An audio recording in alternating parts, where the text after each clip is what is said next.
Welcome back to Banfield. I'm Brian Enton in for Ashleigh tonight. Remembering Gabby Petito. The city of Northport, Florida today unveiled a memorial bench in Gabby's honor. It is covered in steel butterflies, a favorite of Gabby's, and a plaque which includes a Bible passage, Matthew 18:20. For where two or three are gathered together in my name, there am I in the midst of them. Aaron Betzner, the designer who worked with Gabby's family to make the bench happen, says he went with a 3-person design instead of the usual 2-person because he wanted it to be a place where people can come and sit, reflect on their own life, reflect on Gabby, kind of a little sanctuary space. It's located near the Northport City Hall. That is where that makeshift memorial to Gabby once stood. We were out there so many days. Supporters from across the country traveled to visit the memorial, bringing teddy bears, flowers, posters, and all sorts of mementos. They also came to Northport to try and find some answers. So many answers that we still need even right now, 2 months after Gabby's remains were found in Wyoming and a month after Brian Laundrie's was found dead. Both cases remain open and active right now, still to this day. I'm joined by retired FBI agent Jennifer Koffendorfer. Jennifer, you and I were out there together in Northport. We were in the swamp together. We became friends from that experience. We were getting new information every single day, basically, updates either from police or the FBI or other sources. And then basically, boom, it all just stopped. And we've learned really nothing new in quite some time, yet we know the investigations are ongoing. What do you think the holdup is? Well, initially, Brian, to understand why there is this slow incoming of information, we have to understand that initially, up until they found Brian Laundrie's body, this was a grand jury investigation. 23 people seated, a prosecutor, assistant United States attorney specifically involved, presenting evidence to them through witnesses such as FBI agents, actual witnesses that knew things, coroner that would come in and give information. So this is a very long and tedious process. There were grand jury subpoenas issued for cell records, for bank records, for CCTV, and more than that, everything that encompassed that investigation. So it takes days for that information to be compiled and then to be returned by an FBI agent who presents that information to the grand jury. All that was going on prior to them finding the remains of Brian Laundrie. But Jennifer, the FBI never officially, up until this point, connected Brian Laundrie to Gabby Petito's death. Of course, they've called him a person of interest, and we've sort of put the pieces together. But don't they have an obligation at some point to come clean with the public and say, look, we think Brian did it, and this is why? Because if they don't do that, aren't we all sort of left to wonder, what really happened? Absolutely. I think actually it was really semantics when we're talking about a person of interest.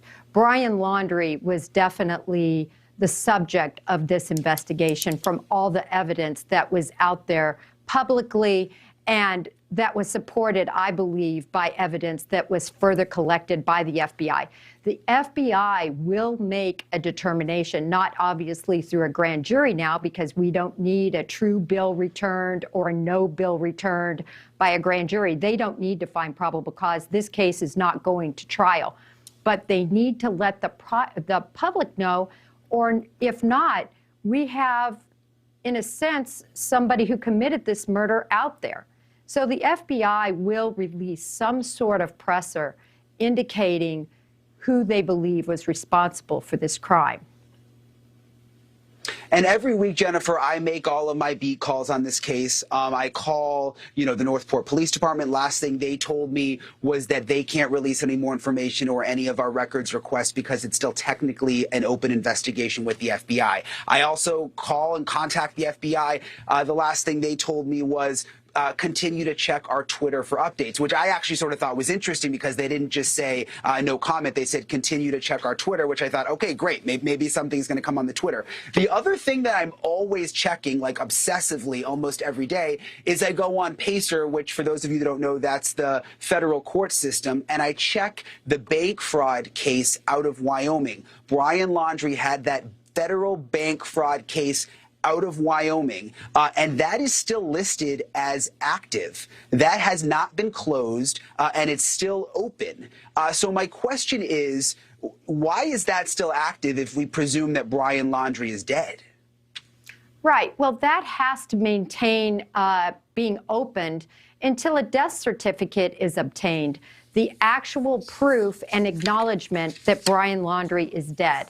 I also do want to give kudos, Brian, to the FBI at this point because they got the case on September 19th. And if I recall correctly, it was about September 23rd that an indictment was issued for the use, unlawful use of an access device. And so from that point, they very quickly charged him with a crime so they could get a full-on manhunt for him initiated. Is there any chance, Jennifer, that the reason we're not hearing much right now is because they are still investigating the Laundries? Well, that has to be a part of this investigation. Look, Brian, you know, if they find that the Laundries covered up this matter in any way, they could be held responsible. Let me give you a couple scenarios. For an example, if the clothing that he wore when this crime was committed, again, making the educated presumption that Brian Laundrie was responsible for this crime, if they somehow got rid of this, his clothing or any indicia of the crime, they could be held responsible. Also, if they erased text messages or something where Brian implicated himself in any way to them, all of these things could be used against them potentially. Do I think that they're probably going to be charged with the evidence we have out in the public? No, but the FBI could have more information pertaining to an obstruction charge. And one of the top questions I get, and I know you're also very active on Twitter, and we're sort of inundated with messages all the time about the Gabby Petito case because people want more information. One of the most popular ones I get is about the notebook. The notebook that was found in the Carlton Reserve near Brian Laundrie's remains. The last we heard was that they thought it was salvageable, but we don't know what messages were in it. Do you think there's going to be important information in that notebook?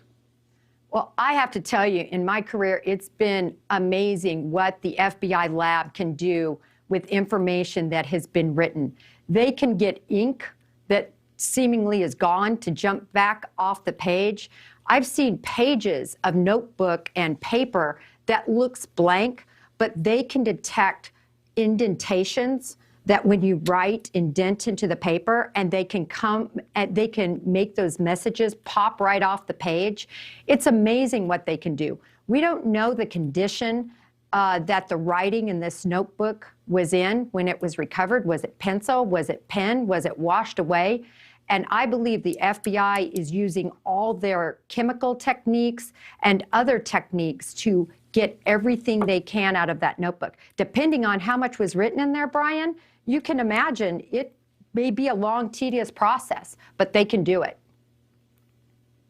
Yeah, and absolutely. And it seems like they've got the tools needed to do that. I just want to mention, you know, I've been in touch with the Petitos.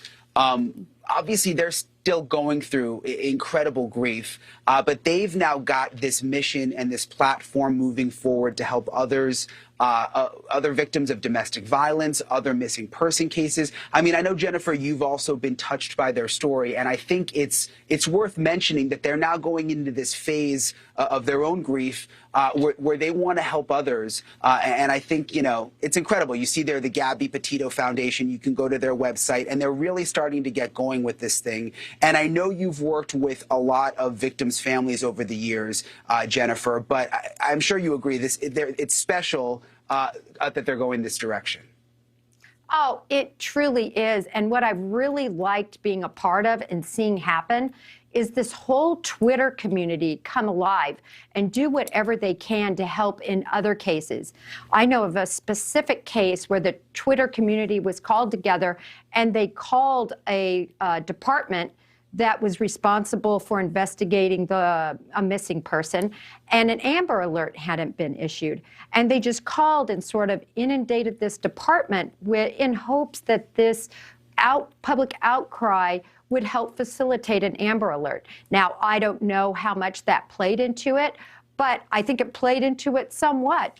And I think it's wonderful what Gabby Petito, the foundation, this whole movement that's began where people involved in the cyber world are helping in these investigations. It's amazing, really.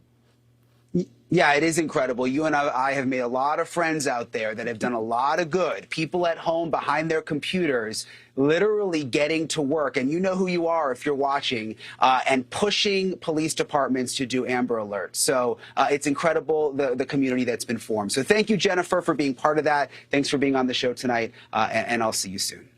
As always, thank you, Brian. Thank you for watching. Click the red subscribe button below so you can get more of NewsNation's fact-driven, unbiased coverage.